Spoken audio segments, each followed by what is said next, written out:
Halo, selamat datang di channel Bermatematika. Jumlahkan ke baris yang kedua. Tetap selalu bermatematika. Salam. Halo, kembali bersama saya Aleams Bara dalam materi mata kuliah Kalkulus 2. Kali ini kita akan membahas tentang hampiran Taylor.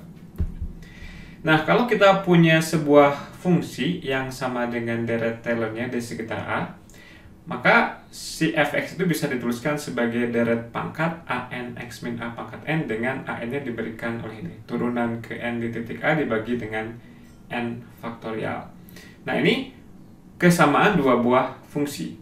Yang kanan adalah fungsi yang dituliskan dalam bentuk deret. Nah, si fungsi yang kanan ini, kalau kita potong suku-sukunya sampai suku n tertentu saja, maka kita punya hampiran untuk si fungsi fx yang di sebelah kiri. Jadi fx ini adalah bisa kita hampiri dengan penjumlahan deret ini atau jumlah parsial ke n dari deret yang ada di kanan ini. Kita hanya menjumlahkan sampai beberapa suku yang pertama saja.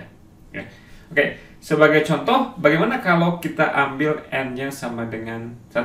Ya. Kalau n-nya sama dengan 1, maka kita punya si ekspresinya menjadi nih, ya.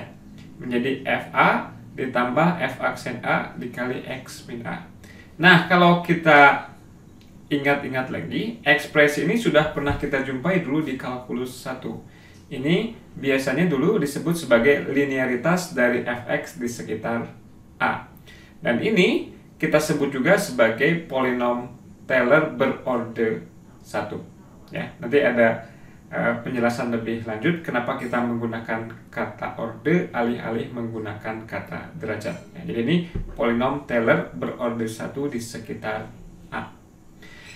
Nah, si polinom ini bisa kita pergunakan untuk menaksir nilai fx pada titik-titik yang berada di sekitar 1. Jadi misalkan kalau kita ingin menaksir nilai ln 1,1, kita cari dulu si polinom P1x-nya, ya. Oke, berarti kita ingin menggunakan rumus ini. Kita perlu mengetahui nilai F1. F1 tentunya ln 1 sama dengan 0. Kemudian kita perlu menghitung F aksen 1. Turunan dari Fx adalah 1/x, sehingga turunannya di 1 adalah 1. Sehingga kalau kita substitusikan ke sini, ini menjadi berapa? 0 ditambah 1 dikali x min 1. Itulah si P1x-nya. Ya. Nah, berarti apa yang bisa kita katakan di sini? Kita bisa bilang bahwa nilai fungsi ln x itu bisa kita hampiri dengan nilai fungsi x min 1. Asalkan x-nya berada di dekat-dekat dengan x sama dengan 1. Begitu. Ya. Nah, ini kalau kita gambarkan, ini adalah si fungsi ln x yang sesungguhnya, dan ini adalah fungsi hampirannya. Hampiran dengan menggunakan polinom Taylor berorde 1. Dan kita bisa lihat bahwa untuk titik-titik yang berada di dekat 1, ini kelihatannya si dua grafik ini berimpit. Ya. Nah, sekarang kita gunakan polinom Taylor berorde 1 barusan untuk menaksir nilai ln 1,1. Ya. Tadi sudah kita dapatkan P1x-nya sama dengan x dikurang 1. Berarti nilai dari ln x di titik 1,1, yakni ln 1,1, ini akan kita taksir dengan nilai si polinom Taylor berorde 1 di titik 1,1. Masukkan 1,1 ke sini, didapatkan hasilnya adalah 0,1.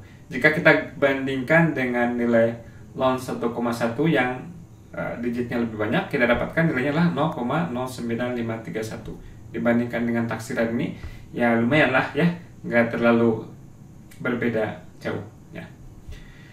Oke, nah tadi kita potong si polinom Taylornya sampai mengandung suku yang mengandung x min a pangkat 1.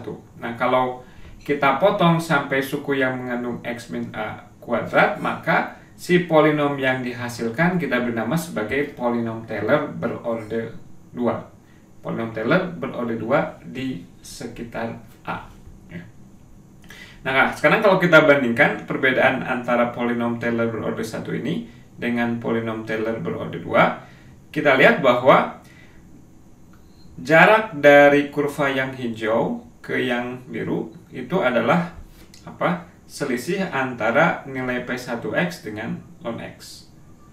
Jarak dari kurva biru ke kurva yang merah adalah selisih antara nilai ln X dengan nilai polinom Taylor berorder 2. Nah, kalau kita lihat secara mata telanjang aja misalkan ya, si kurva yang merah itu menghampiri lebih baik kurva yang biru dibanding dengan kurva yang hijau. Jadi kurang lebih kita katakan di sini bahwa P2X akan menaksir nilai Fx lebih baik dibanding dengan P1X. Nah. Oke, nah sekarang kita mencoba untuk menaksir nilai ln 1,1 yang tadi sudah kita lakukan dengan polinom Taylor berorder 1, tapi kali ini kita taksir dengan polinom Taylor berorder 2. Ya.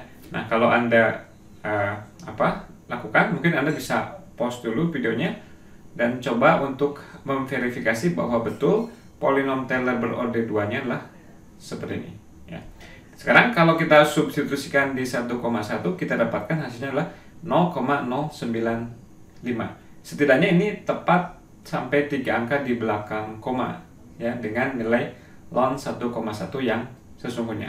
Tadi kalau kita ingat, ketika kita menggunakan polinom Taylor berorder 1, kita mendapatkan nilainya adalah 0,1. Jadi taksiran yang ini lebih baik daripada taksiran yang sebelumnya. Oke, nah tadi kita gunakan polinom Taylor berorder 1, berorder 2. Kita bisa perumum untuk mendapatkan polinom Taylor berorder n. Jadi polinom Taylor berorder n itu adalah polinom yang kita dapatkan dengan cara memotong deret Taylor yang kita miliki sampai kita memiliki ekspresi yang mengandung x min a pangkat n. Nah, itu yang disebut sebagai polinom Taylor berorder n. Nah, sebagai contoh misalkan tentukan polinom Taylor berorder 4 untuk ln x. Ya. Maka kita akan memerlukan, karena kita perlu sampai berorder X, berarti kita memerlukan koefisien A4 ya. Berarti kita harus menurunkan sampai 4 kali ya. Kita hitung si fungsinya ini, fungsinya ln X, kemudian diturunkan sekali, turunkan 2 kali, 3 kali, dan diturunkan 4 kali. Kemudian masing-masingnya dia di titik 0 dia bernilai 0, 1, min 1, 2, min 6. Nah, dari sini kita dapatkan misalkan A0-nya adalah 0, A1-nya 1 per 1 faktorial, berikutnya min 1 per 2 faktorial, berikutnya 2 per 3 faktorial, dan min 6 per 4 faktorial. Kita dapatkan seperti ini. Ini adalah polinom Taylor berorder 4. Dan kalau kita mencoba lagi si P4X ini untuk menaksir ln 1,1 kita yang tadi, maka ini akan lebih akurat lagi dibanding dengan polinom Taylor berorder 2 yang sebelumnya tadi kita gunakan.